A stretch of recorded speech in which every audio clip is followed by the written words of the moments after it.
kalahating oras naming pagmamasid sa Aurora Boulevard, mahigit 100 tao ang dumaan sa maling tawiran.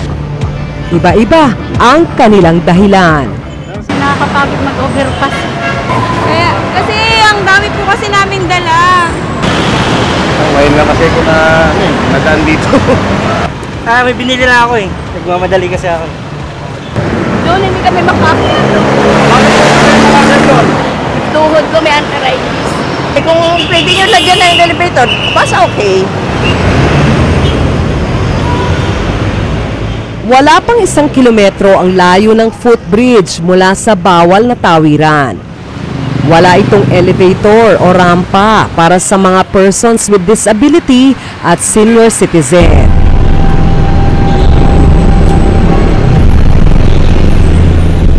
Mayroong traffic enforcer mula sa lokal na pamahalaan ng Quezon City. Pero aminado siyang hindi niya kontrolado ang sitwasyon. Gawa nga nung matitigas ang ulo, unang-una, na-assist namin yung traffic. Saka isa pa, yung senior citizen, doon kami nagko-concentrate. Pag sinita namin yung iba, lalo na yung mga estudyante, napakatitigas ng ulo. Sila pa ang galit sa amin. MMDA po ang may gawa niyan. Sila po ang unang gumawa niya, sila po ang naninigit nung una rito.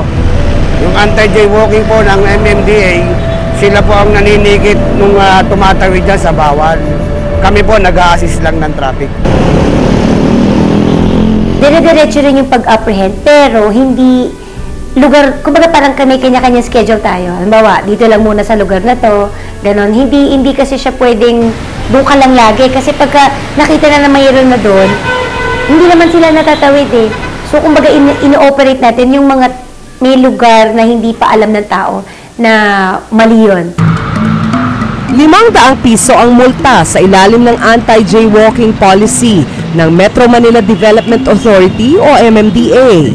Ipinapasa raw nila sa National Bureau of Investigation o NBI ang mga pangalan ng mga lumabag na hindi nagbabayad ng multa. Pagka nag-renew sila, naka-alarma yon. So, ibig sabihin, isettle muna nila bago sila makapag-renew. Sa ticket naman, naka-alarma to sa LTO para pag nag-renew ka ng driver's license mo at hindi ka nag-settle, you have to settle yung mga violations mo muna bago ka nila i-renew. Mula August 2014 hanggang December 2016, umabot sa mahigit 50,000 ang nahuli ng MMDA na lumabag sa anti-jaywalking ordinance. Kapag ikaw gumagawa ng isang bagay na pwede kang makalusot, ang ibig sabihin nito sa utak mo, hindi naman ganun ito ka-importante. Isang konkretong halimbawa, kapag tatawid ka, ang tawiran, andito yung tawiran. Ilang metro lamang, dito ka tatawid. Sa halip na tumawid ka dun sa pedestrian lane, dito ka tatawid. Mga driver naman ang pasaway sa Araneta Avenue sa Quezon City. Ang pedestrian lane, hinaharangan. Labag ito sa patakaran. Dapat sila magbigay daan. Ang kaso, sila pa may gana magalit. Siyempre, makipagpatintero kami yan. Dapat hindi sila lalagpas dyan sa lane na yan. Dapat huhulihin na, dapat, diba? Mga motorcycle rider ang kadalasang nangungunang pasaway. Magsisimula sa isang motorsiklong nakaharang hanggang sa gayahin ng iba. Dito sana ako. Sobra lang po. Hindi, konti lang naman. Hindi naman kami lumabas sa linig. Hinahigo ko na nga, pero hindi ko naman itutuloy. Oo, pero dun pa lang, malayo pa lang. Oo, diba? Bagay. Wala eh. Pasaway ang Pilipino eh, di ba? Isang traffic enforcer mula sa MMDA ang nakabantay sa lugar. Sa mga gatong panahon kasi, pag lalapitan mo ang isang driver na alam nilang mahuli siya, gagawin sa iyo, tatakbuhan ka lang.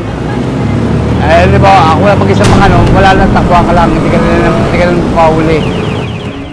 Sa akin wala naman kasing akong kasama naman nakamotor.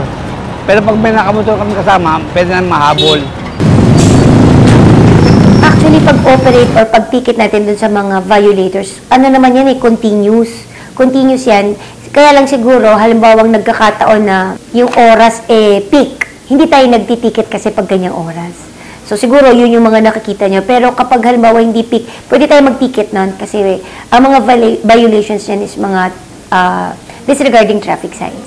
Mula 150 hanggang 500 pesos ang multa para sa hindi pagsunod sa traffic signs at lanes marking.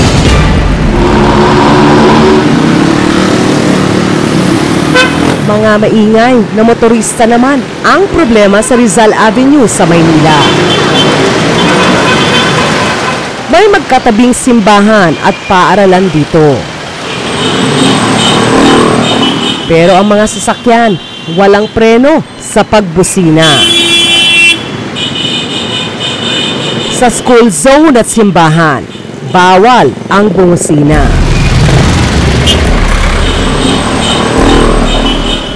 Malakas magpa-andar, tapos minsan nag-aagawa ng way. Oo, maingay sila. Busina sila ng busina pagka sila dumadaan yan. May mga jeepney driver na ginagawang terminal ang kalsada. Ang tsuper na ito, nakahambalang sa kalsada, makakuha lang ng pasahero. Pila-pila naman ang mga jeep sa bahaging ito ng Tayuman.